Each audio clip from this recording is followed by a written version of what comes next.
Las trompetas se tocaban antes del juicio, así que anunciaban al juicio con el movimiento de la segunda venida que dice, porque el tiempo de su juicio ha llegado, Apocalipsis 14:7.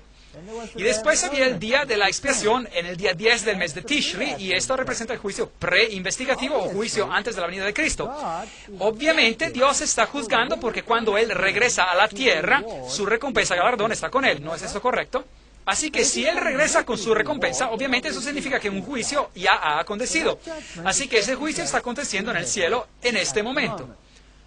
Así que ese era el día de la expiación y representaba este periodo cuando el sumo sacerdote se encontraba en el lugar santísimo y cuando él salía de allí, los pecados como prototipo venían transferidos al macho cabrío y este venía enviado al desierto. Noten que él no moría, así que él no se convertía en el que llevaba los pecados y no era el sustituto. Él venía alejado del campamento de Israel y los pecados que habían sido confesados venían removidos del santuario y eternamente cancelados como si nunca hubieran existido. Y la última fiesta era la fiesta de los tabernáculos en el día 15 del mes de Tishri, donde ellos se construían cabañas y celebraban con grande gozo. Esa fiesta representaba el regresar a la casa, la segunda venida de Jesucristo. Así que en las fiestas judías anuales había incluida toda la historia del Evangelio. El día de la expiación era la purificación anual del santuario terrenal. Así que aquí el sumo sacerdote ingresaba con la sangre y él administraba en el lugar santísimo. Y él hacía expiación para todo el santuario, y cuando salía, el santuario simbólicamente había sido purificado del registro del pecado. Así que el día de la expiación era un día de juicio. El día del juicio había llegado. El sumo sacerdote tomaba la sangre e ingresaba en el lugar santísimo, y él la aspergía y hacía expiación para el santuario y para las impurezas del pueblo.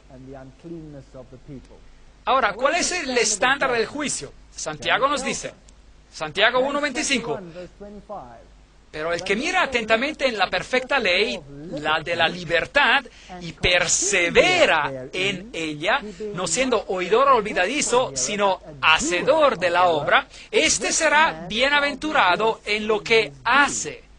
Santiago 2:12 dice, así hablad y así haced, como los que habéis de ser juzgados por la ley de la libertad.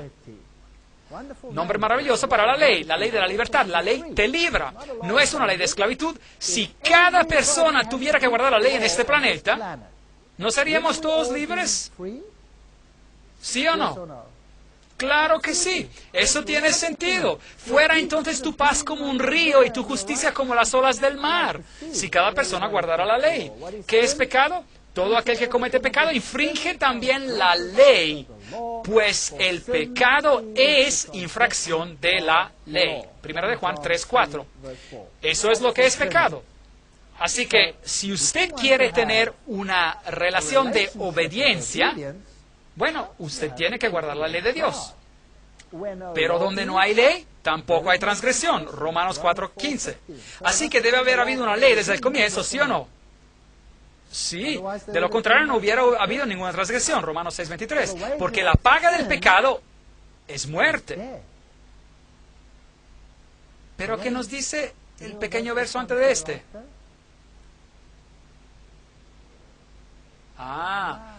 Pero la dádiva de Dios es vida eterna. ¿No es así? Por medio de su justicia. Así que este es el Evangelio completo. La paga del pecado, la muerte. El regalo de Dios, la vida eterna en Jesucristo. Ahora, la paga o el pago es algo que uno recibe por algo que uno ha hecho, ¿correcto? Así que si usted escoge quebrantar la ley de Dios, la consecuencia es la muerte. La solución a esto, como todos pecamos, es la salvación por gracia por medio de la fe. ¿No es eso correcto? Todos nosotros somos salvos por gracia. ¿Significa eso acaso que tenemos que dejar afuera esa frase que dice que no tendríamos que pecar? El pecado nos separa de Dios, pero vuestras iniquidades han hecho división entre vosotros y vuestro Dios. Isaías 59:2. Porque la paga del pecado es muerte, mas la dádiva de Dios es vida eterna en Jesucristo, Señor nuestro. Romanos 6:23. Allí está el versículo completo. Ese es un evangelio eterno. El pecado mata. La vida eterna en Cristo, la vida está en Cristo. Así que acepten la vida en Cristo y dejen de pecar. ¿Es eso bíblico? ¿Qué dijo Jesús a la mujer encontrada en adulterio? No peques más. Sí, exactamente eso dijo. Él dijo, ¿dónde están los que te acusaban? Y ella responde, yo no sé, Señor, ellos se han ido. Y él que dice, ni yo te condeno. Esa es la gracia. Vete y no peques más. Juan 8:11. ¿Qué es eso? Obediencia. Ese es el evangelio eterno. Pero hoy en día, el mundo ha modificado el evangelio eterno. Siempre dejan una parte a un lado. Uno tiene que tener la forma completa. El pecado no se enseñoreará de vosotros, pues no estáis bajo la ley, sino bajo la gracia. ¿Qué pues? ¿Pecaremos porque no estamos bajo la ley, sino bajo la gracia? De ninguna manera. Romanos 6, 14, 15. ¿Acaso la ley se elimina porque ahora estamos bajo la gracia?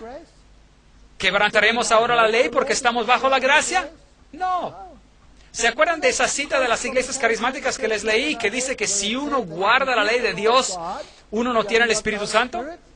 Increíble. ¿Qué tipo de evangelio está enseñando el mundo hoy en día? Porque por las obras de la ley ningún ser humano será justificado delante de él, ya que por medio de la ley es el conocimiento del pecado, Romanos 3, 19, 20. Así que yo no soy salvo por mis buenas obras, yo soy salvo porque tengo a un Salvador. Claro que sí, es la única razón por la cual yo puedo ser salvo, pero la ley me dice lo que es bueno y malo. Y por esto yo sé lo que es bueno y malo y puedo distinguir entre los dos. Luego, ¿por la fe invalidamos la ley? De ninguna manera, más bien confirmamos la ley, Romanos 3:31. En otras palabras, nosotros tendríamos que ser hacedores de la ley, no para salvarnos, pero porque amamos al Señor. De manera que la ley es santa y el mandamiento santo, justo y bueno, Romanos 7:12. No existe el concepto de que no tenemos que guardar la ley de Dios. 4 evangelios. Mateo, Marco, Lucas y Juan. La gente dice, ¿saben qué? Se repiten el uno con el otro, pero no es así. Ellos se aumentan el uno al otro, sí, pero ellos no se repiten el uno con el otro. En Mateo, Cristo viene descrito como el rey. En Marcos, Cristo es descrito como el servidor. En Lucas, Cristo viene descrito como totalmente hombre. En Juan, Él viene descrito como totalmente divino. Todo en uno. Si queremos representar al Evangelio eterno, tenemos que poner la ley y la gracia en perspectiva y tenemos que servir a Jesús como Rey y lo tenemos que imitar como servidores. Él fue hombre, Él murió para nosotros para que Él pudiera sentir nuestra humanidad y compartir con nuestras debilidades y lo tenemos que reconocer como Dios. Él no es nada de menos, no lo podemos degradar. Los primeros 5 libros de Moisés, Génesis, el libro de los orígenes, la caída y la promesa de la redención, Éxodo, Cristo nuestro santuario, Él es el que nos conduce, la columna de nubes y la columna de fuego, Levítico, Cristo nuestro sacrificio, Números, Cristo nuestra guía, Deuteronomio, Cristo nuestra recompensa. Toda la Biblia es acerca de Jesucristo y ese es el Evangelio eterno. ¿No creen ustedes que el mundo se ha perdido algo en algún momento? Ustedes saben, algunos dicen, solo necesitamos el Nuevo Testamento.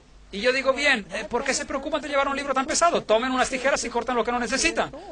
Tírenlo, si ya no lo necesitan.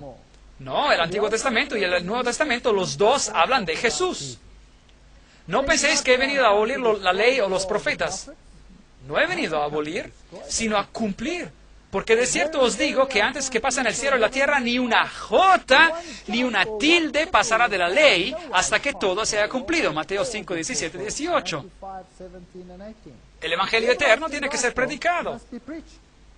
Pero es más fácil es que pasen el cielo y la tierra que se frustre una tilde de la ley.